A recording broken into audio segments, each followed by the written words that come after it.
Je n'étais pas pilote à l'époque, et je n'étais pas dans l'avion, mais je dépouillais chez moi tout ce qui est qualité de vol, etc. Nous étions au-dessus de l'Atlantique, Mach 2, et voilà, oui, Mach 2 avec les réchauffes allumées. Je coupe la réchauffe du moteur 3. Or, au moment de la coupe de la réchauffe, pour conserver la pression de cuillère, la cuillère devait se fermer. Or, elle ne s'est pas fermée immédiatement, si bien que je détapais les turbines augmentées, le régime turbine augmenté, le réacteur a pompé bruyamment, entraînant le pompage du réacteur adjacent du moteur 4, et lui a pompé en pleine puissance, si bien que les surfaces mobiles de l'entrée d'air ont été éjectées vers l'avant. Et alors, il y a un panneau qui est parti, qui est dans l'Atlantique, et puis il y a un panneau, le panneau arrière, qui était bloqué sur le compresseur. Autrement dit, on avait des globes oculaires qui n'arrivaient pas à suivre, tout était brouillé, en plus il y avait des voyants de plafond qui tombaient en pluie. Enfin, pendant 7 secondes, on n'a rien compris, hein. On a attendu, Gilbert, il avait, Dieu merci, il avait réduit le moteur, donc on décélérait, et à la suite de cette décélération, on a récupéré ensuite une situation à peu près normale dans le cockpit. Puis notre ingénieur navigant d'essai, qui était Claude Durand, est allé pour voir un petit peu ce qui se passait. Alors on avait à l'époque un périscope inversé, on avait un hyposcope, autrement dit, c'est quelque chose qu'on manipulait pour voir un peu comment se passait le train d'atterrissage ou les entrées d'air.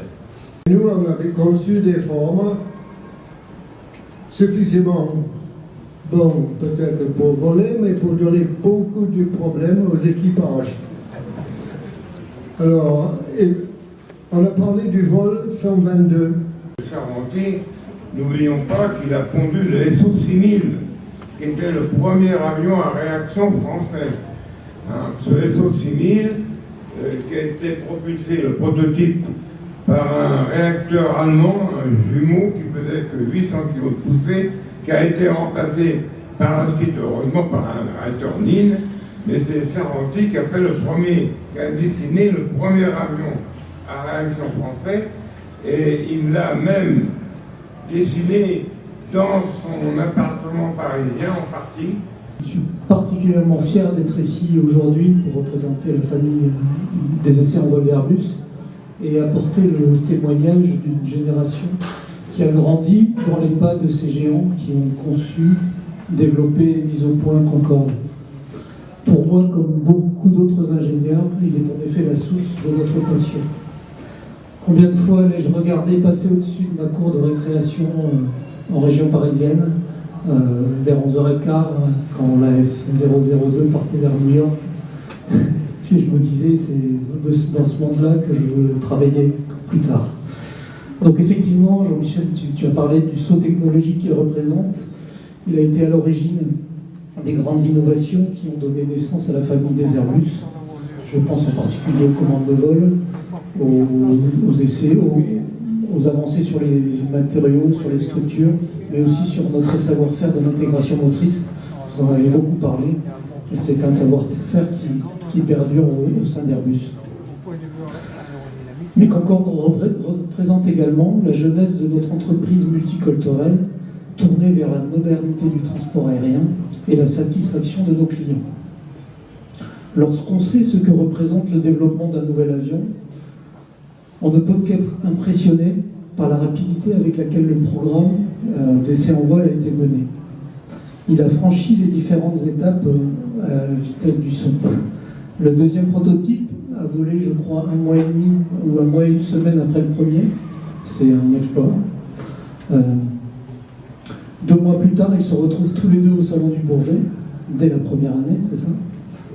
Et le 1er octobre 1969, vous n'en avez pas parlé, M. Pinet, mais c'est le passage du mur du son que vous avez fait pour la première fois.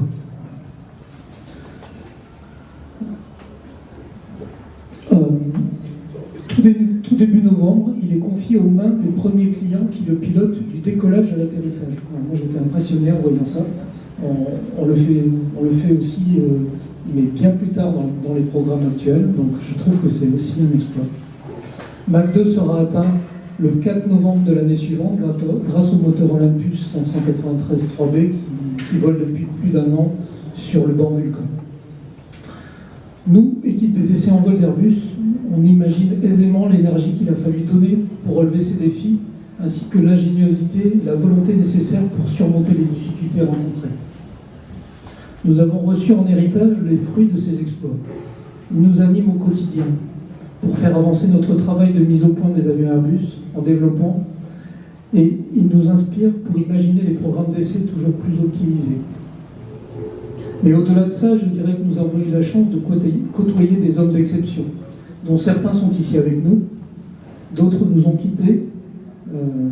Je pense en particulier à M. Turca, à Jacques Guignard, qui était aussi dans le premier vol et qui est mon patron de promo à l'EPNER, et à Henri Perrier.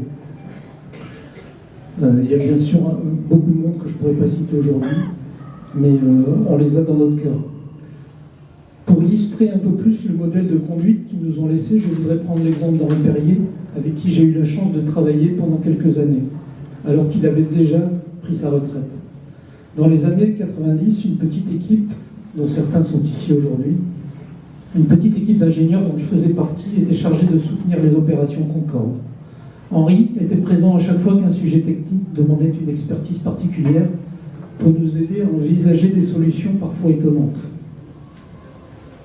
Par exemple, pour prendre en compte les conséquences des opérations de cet avion sur certaines pistes plus ou moins plates, notre bureau d'études avait réussi à corréler l'endommagement de la structure avec le profil de piste que nous mesurions avec un VGPS tracté sur un chariot. Il était là pour convaincre nos clients que c'était la bonne solution, pour ne pas trop pénaliser leurs opérations en suivant avion par avion l'endommagement de sa structure en fonction de son utilisation. Il n'y avait jamais rien d'impossible et je ne me souviens pas d'un problème posé auquel nous n'avions pas une solution. En particulier lorsque la flotte s'est trouvée stoppée le 25 juillet 2000. Il n'y avait qu'une seule sortie possible. Il fallait qu'il retourne en service, avec une éclatante démonstration de la sécurité des opérations. Ce fut chose faite en novembre 2001, après encore une fois avoir été la source d'une avancée technologique majeure, un nouveau type de pneumatique qui équipe encore aujourd'hui tous nos avions commerciaux. Je vais conclure sur cet état d'esprit qui ne laisse aucune part à la chance, qui pousse à aller de l'avant sans aucun compromis avec la sécurité, en prenant en compte la responsabilité du produit envers les clients. Car c'est là que réside le savoir-faire des équipes que vous nous avez démontré, leur capacité de s'adapter à toutes sortes de situations et la nécessité de faire preuve d'agilité, tant sur le plan professionnel que personnel. C'est toujours une réalité aujourd'hui. Tout cela restera pour longtemps gravé dans nos mémoires et continuera de guider les choix quotidiens des équipes des essais en vol. Merci beaucoup messieurs et merci à tous d'avoir assisté à cette conférence.